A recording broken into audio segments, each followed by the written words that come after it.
Hello everyone, this is Dr. Anjali Srivastava, retired zoology professor from Jamshedpur Women's College, and this is my YouTube channel Adarsh Alia, a platform created to study and to teach. Students who want to take any lessons related to the zoology can put their topics into the comment box. So our today's topic is career after MSc Zoology. In the my last two videos, we have discussed the career after BSc Zoology, and then on request of some students, we have discussed the wildlife conservationist career. Now today's topic is what next after MSc Zoology. So in this slide you are looking, these are the branches of zoology which are specifically meant for a special paper in MSc. And these are the 12 fields or areas in which the zoology after MSc can be pursued.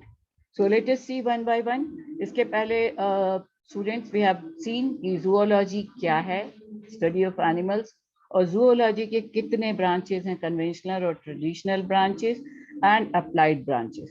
तो वो यहाँ भी stand करता है, जितने भी branches हैं, उन branches में से कुछ ब्रांचेज ऐसे हैं जिनको आप एमएससी में एज स्पेशल पेपर लेते हैं। एमएससी एक 2 ईयर फुल टाइम प्रोग्राम है या डिग्री कोर्स है, जिसमें कि 3 सेमेस्टर में, पहले 3 सेमेस्टर में आप जनरलाइज टॉपिक्स पर पढ़ते हैं, जिनमें अप्लाइड ब्रांचेस भी हैं और कन्वेंशनल या ट्रेडिशनल ब्रांचेस भी हैं, और चौथा सेमेस्टर स्पेसिफिकली होता है फॉर द स्पेशल पेपर। उस स्पेशल पेपर में आप एक पर्टिकुलर पेपर को सेलेक्ट करते हैं और वो उस पेपर पे, वहाँ आप जिस यूनिवर्सिटी में से एमएससी कर रहे हैं वहाँ कितने ऑप्शंस हैं उस पर डिपेंड करता है। अगर आपका कोई पर्टिकुलर एरिया है तो आपने पहले सोचा होगा एडमिशन लेने के पहले, तो अभी तो हम ये बात कर रहे हैं कि आप एडमिशन ले चुके हैं, आप फाइनल सेमेस्टर एग्जाम देने जा रहे हैं मई एंड या जून फर्स्ट वीक में, और जुलाई से नए सेशंस के लिए, नए ऑप्शंस के लिए अब आप रास्ते खोज रहे हैं। So let us see, this is the MSc 2 year academic program, और इसमें कितने कैरियर्स हैं। जितने तरह के कैरियर ऑप्शंस हमने बीएससी के बाद देखे थे, वो करीब करीब वो सारे कैरियर ऑप्शंस एमएससी के बाद भी हैं।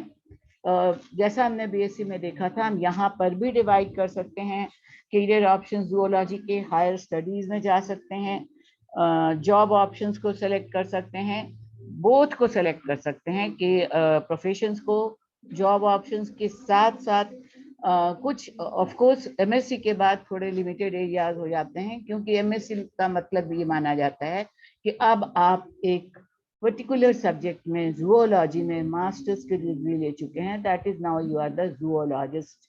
ऑफ कोर्स पहला कदम आप जूलॉजिस्ट होने की तरफ रख चुके हैं। अब आप कितने डेप्थ में इसमें जाते हैं या कैरियर ऑप्शंस या साइड ब्रांचेस में जाते हैं, ये हम अब देखते हैं। तो as career options after MSc, you can go as zoologist, animal sciences को फॉलो अप कर सकते हैं। जितने भी एनिमल साइंसेस के ब्रांचेस हैं, जो जूलॉजी के ब्रांचेस हैं, वो हम देख चुके हैं। उन ब्रांचेस में डिग्री आपने एमएससी की ले ली है, मास्टर्स की डिग्री ले ली है, फर्दर स्टडीज के कितने ऑप्शंस हैं, आप या तो हायर स्टडीज पे जा करके देखें, या फिर हम जॉब प्रोफेशनल्स में जाएं, या दोनों को साथ साथ देखें। और फोर्थ ब्रांच, जैसा हमने बीएससी के समय देखा था, कुछ ऐसे भी ब्रांचेस हैं जो जरूरी नहीं है कि आप जूलॉजी के साथ ही करें। जैसे ग्रेजुएशन के बाद कॉम्पिटिशन्स दिए जा सकते हैं, कुछ कॉम्पिटिशन्स हायर लेवल के जॉब ऑप्शंस के लिए, अच्छे ल्यूक्रेटिव जॉब ऑप्शंस के लिए मास्टर्स डिग्री मानी जाती है। मास्टर्स डिग्री के बाद बहुत सारे एग्जाम्स होते हैं। तो ये 4 ऑप्शंस पे हम 1 बाय 1 डिस्कस करें, बट 1 बाय 1 डिस्कस करने से ज्यादा अच्छा मुझे लगा कि यहाँ हम साथ साथ चलें, क्योंकि बहुत सारे ऐसे एरियाज हैं जिनमें आप स्टडीज भी कर सकते हैं और अर्न भी कर सकते हैं, that is earning and learning. So all together we will see, ये जो हमने पहली स्लाइड में देखा था कि कितने तरह के 12 ब्रॉडर एरियाज हैं। इनके अलावा बहुत वास्ट अरेना है जूलॉजिस्ट का, जूलॉजी के बाद परस्यू करने का, बट ठोस ठोस जो रीजंस हैं उनको हम वन बाय वन डिस्कस कर लेते हैं. After course completion, a job aspirant can choose any field of zoology, right from zoological research to wildlife educator or officer or teachers. बहुत सारे ये कुछ particular job options हैं. Not only job options. These are the areas in which after doing your MSc you can follow. That is सबसे ज़्यादा depth पे जिसमें जाना है, जो सबसे हायर साइड में जाता है, दैट इज द रिसर्चर. आप पीएचडी का कोर्स फॉलो कीजिए या और भी रिसर्च के एरियाज में जाइए, इंटरनेशनली, नेशनली. और इसके लिए आप बहुत सारे ऐसे भी ऑप्शंस हैं कि आप पढ़ाई और प्रोफेशन और पढ़ाई एक साथ कर सकते हैं. प्रोफेशन तो वो रिसर्चर के लिए प्रोफेशन आप नहीं कह सकते हैं. रिसर्च के एरिया में ही आप जाइए, डेप्थ में जाइए. रिसर्च की जो पर्टिकुलर डिमांड्स हैं वो हम इसके बाद देख लेते हैं. एक बार हम वाइडर एस्पेक्ट्स देख लें. Researcher, zoologist, wild life conservationist, animal trainer, wild life educator, जू कीपर, जू officer, wild life researcher, associate research scientist. इसके अलावा भी इमेंस ब्रांचेस हैं. तो लेटेस्ट सी कि कितने सारे ब्रांचेस हैं. ये सारा the zoology combined study animal world from outside at the molecular level. देखने में एनिमल कैसा है से ले करके किन मॉलिक्यूल से बना हुआ है, जीन लेवल पे, मॉलिक्यूलर लेवल पे स्टडी को जूलॉजी बताता है. और एमएससी और पीएचडी की डिग्री के बाद बहुत सारे कैरियर चॉइसेस हैं, which include government offices, environmental agencies, universities, colleges, biotechnical, pharmaceutical and environmental ecological areas are the top employment areas. And for further studies also there are doctoral level courses. So let us see now. This is the chart.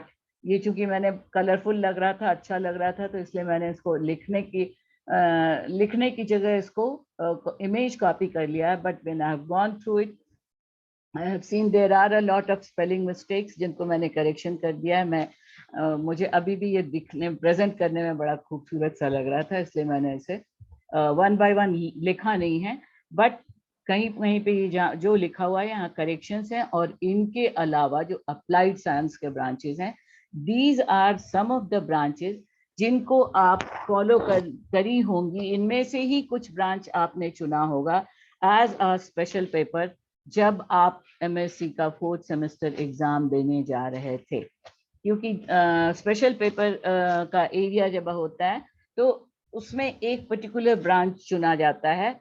उनमें अब ये malacology, study of molluscs, mammalogy, mammal की study, morphology, structural study, nematology, nemathelminths हैं, parasitology है, ornithology है, bird की, palaeontology, this is the spelling mistake is there. Then paleozoology is another subject and paleontology is another subject. It is not necessary कि यहाँ spelling mistake हो ही. Paleozoology is the ancient geology and paleontology is the study of fossil records. तो दोनों को भी हम मान करके चल सकते हैं. Then pathology, primatology, protozoology, taxonomy, geography, geometry, geotomy, ecology, anthropology, archaeology, archaeozoology, bionics. These are the cytology. These are the branches जिनमें से मोस्टली इसके अलावा भी बहुत सारे ब्रांचेस छूटे हुए हैं. माइक्रोबायोलॉजी इसमें नहीं लिखा हुआ है, देन बायोटेक्नोलॉजी नहीं लिखा हुआ है, एनवायरमेंटल बायोलॉजी नहीं मेंशन किया हुआ है, इकोलॉजी हालांकि मैंने मेंशन कर दिया है. तो दीज आर, जिसको आप कह सकते हैं कि मोटा मोटी इनमें से कोई एक ब्रांच लेकर के आपने स्पेशल पेपर लिया होगा, या हो सकता है इनके अलावा भी कुछ और ब्रांच हो. तो जो भी आपका स्पेशल पेपर है, ये यूजुअली ये हम कंसिडर कर सकते हैं कि आपने वो स्पेशल पेपर इसलिए चुना है कि आप अगर हायर स्टडीज में जाना चाहती हैं तो आपका उस एरिया में स्पेशल इंटरेस्ट है, तो आप उसमें हायर स्टडीज में जा सकती हैं. या फिर उस एरिया में जो भी पर्टिकुलर जो भी आपने स्पेशल पेपर लिया है उस एरिया से रिलेटेड कैरियर ऑप्शंस पे आप जा सकती हैं. सो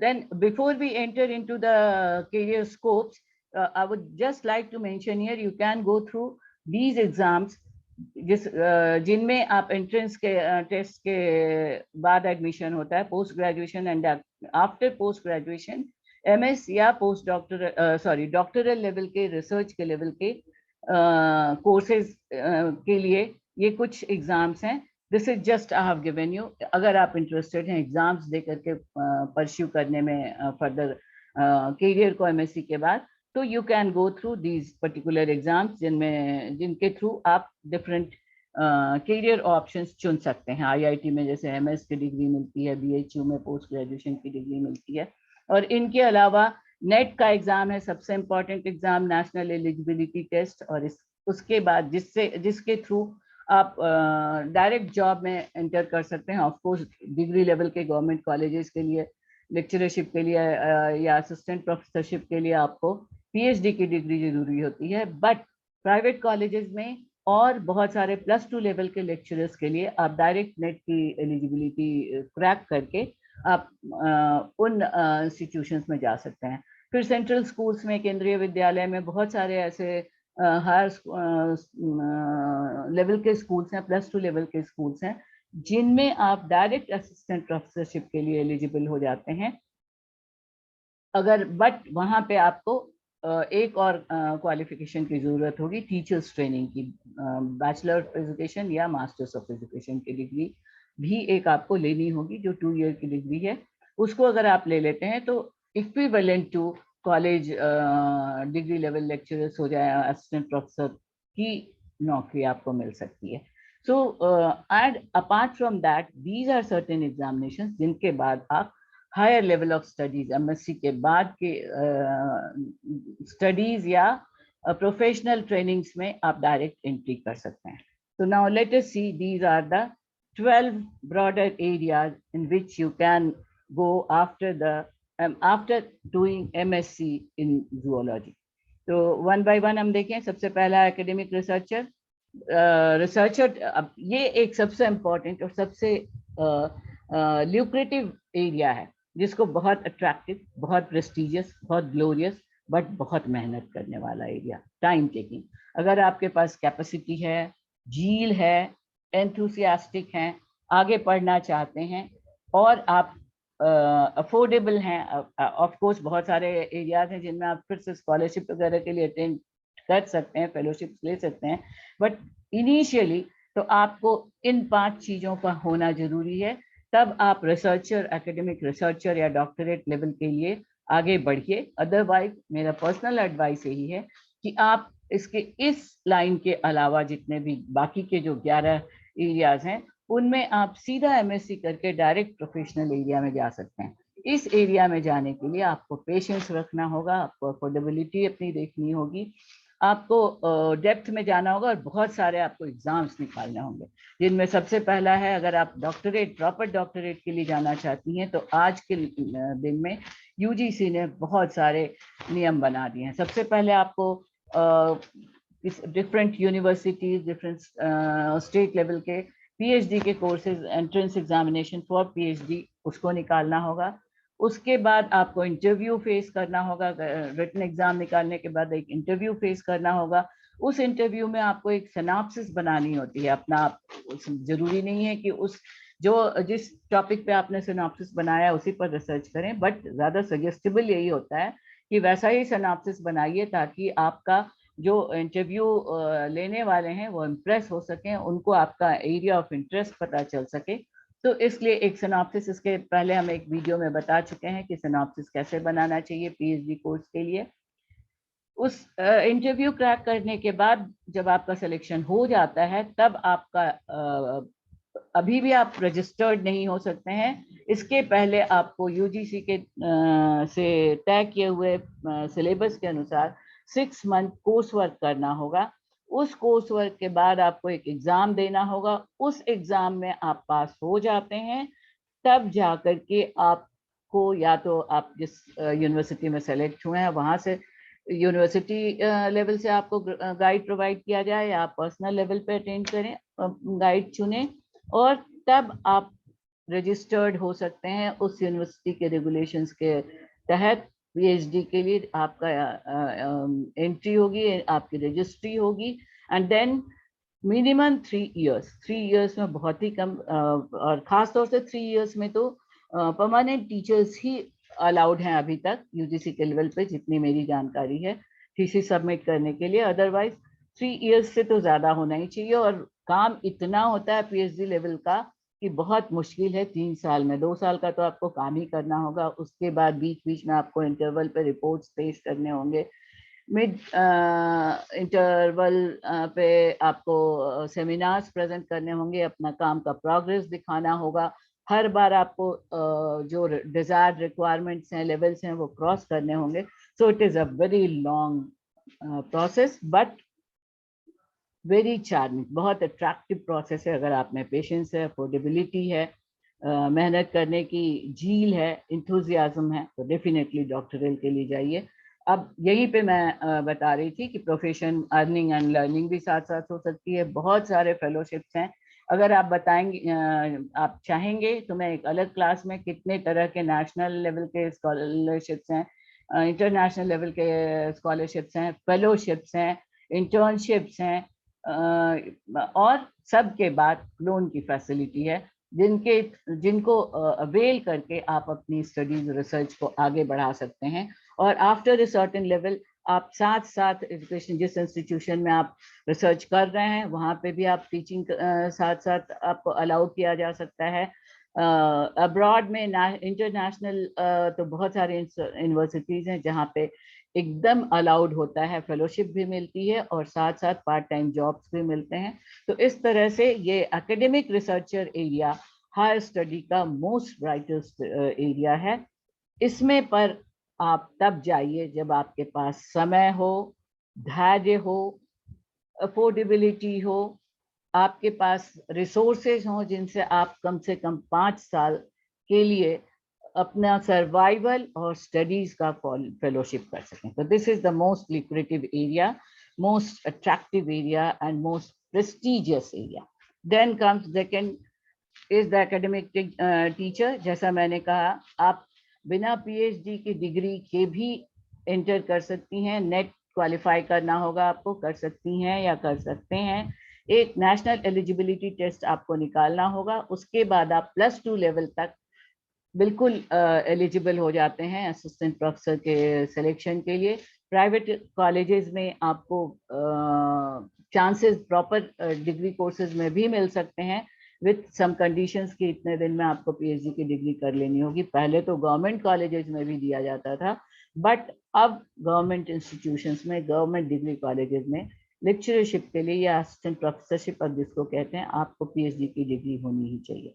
सो और ये जो एकेडमिक टीचर हैं या पोस्ट ग्रेजुएट टीचर्स हैं, सेंट्रल स्कूल, केंद्रीय विद्यालय और भी बहुत सारे ऐसे सरकारी विद्यालय हैं जिनमें +2 लेवल की पढ़ाई होती है, उनकी जो बिगिनिंग है it is not less than the government degree college starters of assistant professorship. Of course वहाँ पे गवर्नमेंट कॉलेजेस में ज़्यादा आगे प्रमोशन के जितने चांसेस हैं या आगे बढ़ने के चांसेस हैं, कंपैरेटिवली कम चांसेस हैं, बट टीचर्स का भी scope, lucrative earning and respect कम नहीं है। So academic teacher is the next. then comes the academic teacher, then comes this is the second, third line is ecologist and media sector. It is slide लगता है थोड़ा सा ऊपर नीचे चला गया है, जरूर आप नेक्स्ट में वी विल सी। इकोलॉजिस्ट पूरा एनवायरमेंटल बायोलॉजी है, इकोलॉजी है, जिसमें कि आपके हमने जब बीएससी का कैरियर देखा था तो मैंने एक स्लाइड पूरी दी हुई है कि इकोलॉजी या एनवायरमेंटल बायोलॉजी में, एनवायरमेंट मैनेजमेंट में, वाटरशेड मैनेजमेंट में कितने स्कोप्स हैं जिनमें आप एमएससी करके जाते हैं तो और ज्यादा फेयर चांसेस हैं आपको आगे बढ़ने के। बहुत सारे प्रोफेशनल कोर्सेज से ज्यादा मैं कहूंगी कि ऐसे ऑप्शंस हैं, लाइंस हैं जिनमें आप डायरेक्ट एग्जामिनेशन दे करके या एंटर कर सकती हैं और कर सकती हैं और उनमें आपको बहुत फेयर चांसेस आगे बढ़ने के मिलेंगे। Now, then the media sector. Media sector, I think slides ऊपर नीचे हो गया. Media sector is the very attractive sector. आज के लिए तो बहुत ही attractive sector है. कितने सारे channels तो अभी टीवी पे, मीडिया पे चल रहे हैं जो जूलॉजिस्ट के लिए बहुत ही वाइड स्पेक्ट्रम वाले एरियाज हैं। National channel, national geographic channel, discovery channel, then newspaper में आर्टिकल्स वगैरह देने के लिए न्यूज़पेपर में अपना सर्वे, अपने एनालिसिस वो आप दे सकती हैं। न्यूज़पेपर के अलावा बहुत सारे ऐसे एरियाज हैं मीडिया के सेक्टर के जिनमें आप लिख सकते हैं, and that way you can go through this media sector. Then comes the scientific writer. Again ये मीडिया सेक्टर से ही काफी कुछ रिलेटेड सेक्टर है, जिसमें आप मास्टर राइटिंग स्किल्स अगर आप में हैं तो आप न्यूज़पेपर्स में, एनिमल बेस्ड जर्नल्स, आर्टिकल्स में अपना आर्टिकल्स दे सकती हैं, टीवी प्रोग्राम्स में दे सकते हैं, कॉमर्शियल वेबसाइट्स पे आप डाल सकते हैं, बहुत सारे कॉन्फ्रेंसेज में, सेमिनार्स में पेपर्स प्रेजेंट कर सकते हैं, फ्रीलांस राइटर की तरह भी आप काम कर सकते हैं। Then is the animal nutritionist, that is the dietitian.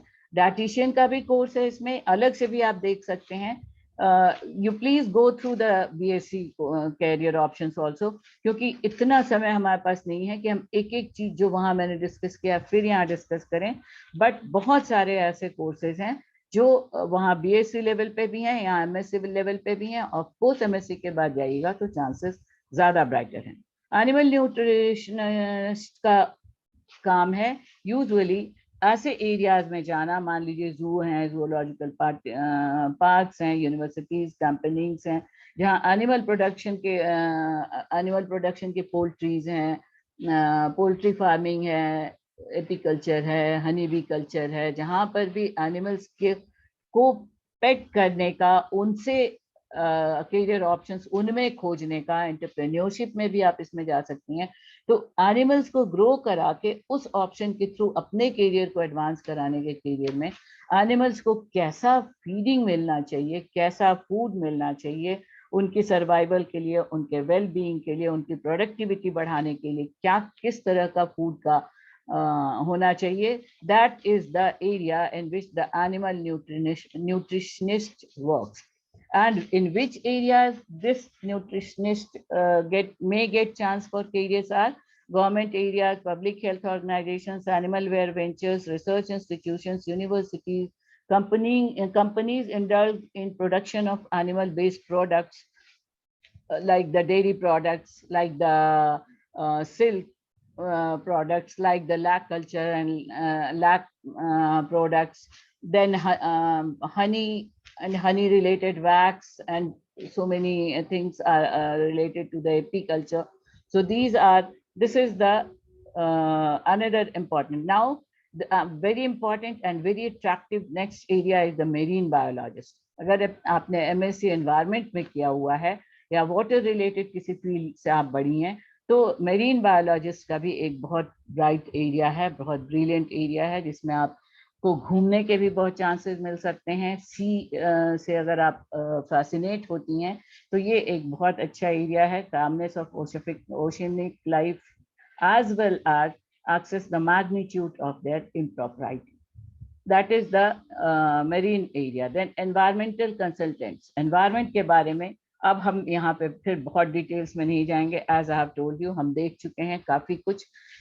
एक बार आप जाइए बीएससी वाला देखिए, एनवायरमेंट से रिलेटेड कितने तरह के पब्लिक एंड प्राइवेट सेक्टर्स हैं, मल्टी डिसिप्लिनरी क्लाइंट्स हैं, जो animals and environment related ethical issues हो गया, एडमिनिस्ट्रेशन हो गया, एथिकल हो गया, लॉ हो गया, साइकोलॉजी हो गई, काउंसलिंग हो गई, डायरेक्ट रीडिंग स्टडी एरियाज हो गए, पोल्यूशन रिलेटेड एरियाज हो गए, वाइल्ड लाइफ हो गया, मरीन लाइफ हो गया, एक्वा लाइफ हो गया, पोल्यूशन हो गया, एनवायरमेंट से रिलेटेड तो काउंटलेस ऑप्शंस हैं जिनको आप फॉलो कर सकती हैं। The details word by word और लाइन बाय लाइन आप इनसे लीजिए। Now the employ with national parks, wild life sanctuaries और जूज, ये एरिया बहुत इंटरेस्टिंग एरिया है। अब पूरे नेशनल लेवल पे बहुत सारे नेशनल पार्क्स हैं, botanical park, zoological parks, wild life centuries हैं, बहुत सारे प्रोजेक्ट्स चल रहे हैं जिनमें एनिमल्स को प्रिजर्व करने की, एंडेंजर्ड स्पीसीज को बचाने की मुहिम चल रही है। तो वो सारे एरियाज, उस तरह की सारी सेंचुरीज, उस तरह के सारे प्रोजेक्ट हैबिटेट्स वाले कोर्सेज को, एरियाज को आप फॉलो कर सकती हैं to find your options. Wild life conservationist तो पूरा एक क्लास ही इस पर हम देख चुके हैं। सो वाइल्ड लाइफ को बचाने के लिए कितने तरह से आप बचा सकती हैं, बीएससी लेवल पे भी आप जा सकते हैं, एमएससी लेवल पे जाइएगा तो डेफिनेटली और हायर चांसेस मिलेंगे प्रोग्रेस करने के। उसके बाद वेटरनरी एरियाज, वेटरनरी तो यूजुअली डॉक्टर्स होते हैं जो एनिमल्स के डॉक्टर्स होते हैं, कैटल्स के और दूसरे एनिमल्स जिनको आप पेट एनिमल्स कह सकती हैं, उनके अलावा वाइल्ड एनिमल्स के भी।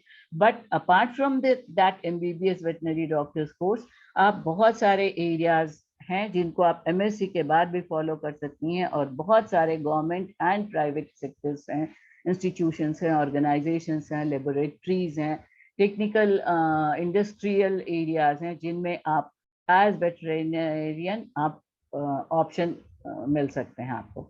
Then are the companies and industries, जिनमें हर बहुत सारे कंपनीज एंड इंडस्ट्रीज हैं जो आपको एनिमल फूड, फार्मा कंपनीज, दवाइयों से जुड़ी कंपनीज, एनिमल फूड से जुड़ी कंपनीज, एनिमल प्रोडक्ट से जुड़ी कंपनीज, आप एनवायरनमेंट से जुड़ी कंपनीज, ऐसी बहुत सारे ड्रग्स हैं, वैक्सीन हैं, इन सब के को और ज़्यादा डेवलप कराने में, इनको फ्लरिश कराने में एमएससी जूलॉजिस्ट का बहुत ज़्यादा स्कोप्स है।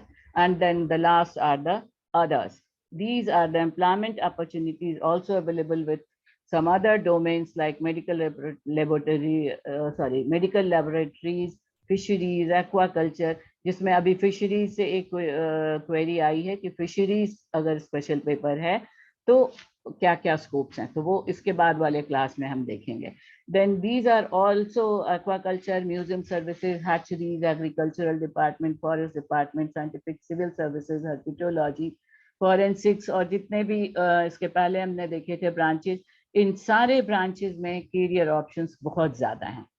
ये एक सर्वे के अनुसार 2012 से 2022 के बीच में ऑलमोस्ट ये एक असेसमेंट किया गया है कि 5% to 10% और भी इंक्रीज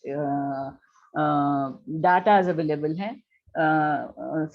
इस सर्वे के हिसाब से कैरियर ऑप्शंस अवेलेबल हैं as masters, after master's degree in zoology, and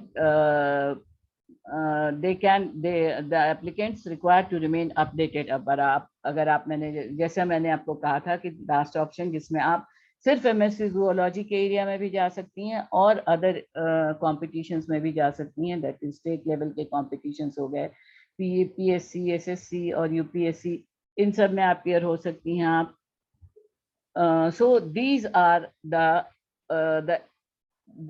general areas, और कुछ particular job profiles जो हम already देख चुके हैं उनको भी मैंने एक जगह मुझे मिला था compiled structure इस तरह से present करने का, job name and job description, तो मैंने यहाँ पे आपको आपकी सुविधा के लिए एक कॉलम के फॉर्म में एक ये बना दिया है।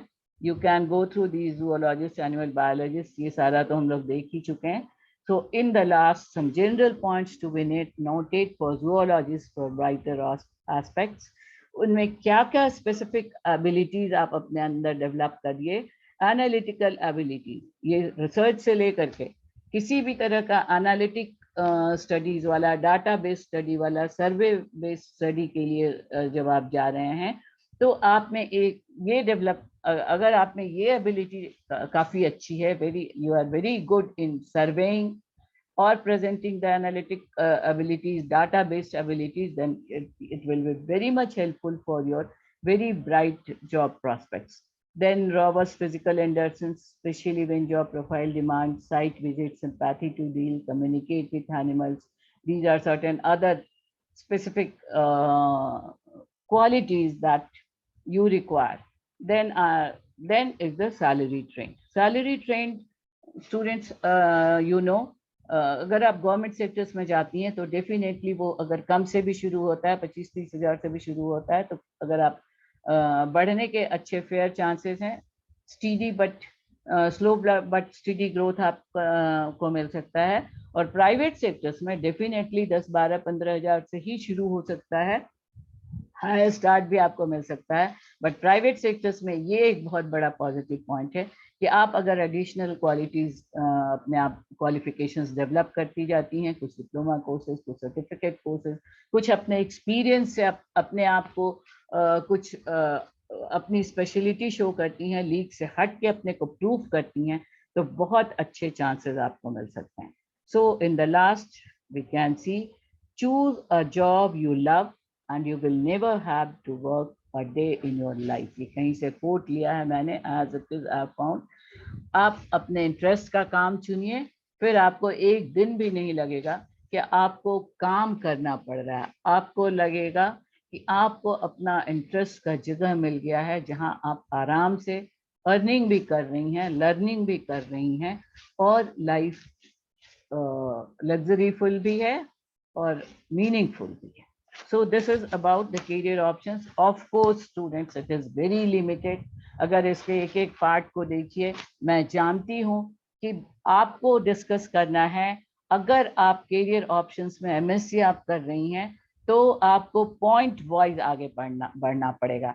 अब ये टाइम है, हाई टाइम है, जब एग्जाम्स होंगे आपके जून तक में, और जुलाई से कॉम्पिटिशन्स, एग्जामिनेशंस, एंट्रेंस एग्जामिनेशन सब शुरू होने जा रहे हैं। तो आपको वन बाय वन अपने एरियाज, अगर आप रिसर्च में इंटरेस्टेड हैं तो रिसर्च के एरियाज के एंट्रेंस एग्जामिनेशंस को चुनना शुरू कीजिए। अगर रिसर्च में आप जानना चाहती हैं तो आपको पता है कि आपको समय देना पड़ेगा, तो उतना लॉन्ग ड्यूरेशन में आप बिना अर्निंग के सरवाइव कर सकती हैं तो बहुत अच्छी बात है। अदरवाइज आप बहुत सारे stipend, fellowship, research, JRF, SRF, junior research fellowship है, सीनियर रिसर्च फेलोशिप है, और भी बहुत सारे नेशनल एंड इंटरनेशनल लेवल पे स्कॉलरशिप्स हैं। अब अगर आप जानना चाहते हैं about the scholarships, please let me know, और after covering the MSc syllabus of my MSc students, I can come back to these areas and we can discuss separately the scholarships, then entrance examinations, their links, etc. So thank you very much, students. Here I think I have given all the necessary requirements, all the sum ups for the options after your MSc Zoology. If you want to go into the details of at any point, you please let me know. Career after MSc with fish and fisheries will be my next topic. Thank you, students. Thank you so much. Do like, share, and subscribe my channel. Press the bell icon to get notifications of my upcoming videos, and help me to grow the channel for benefit of you, the students. Thank you. Thank you.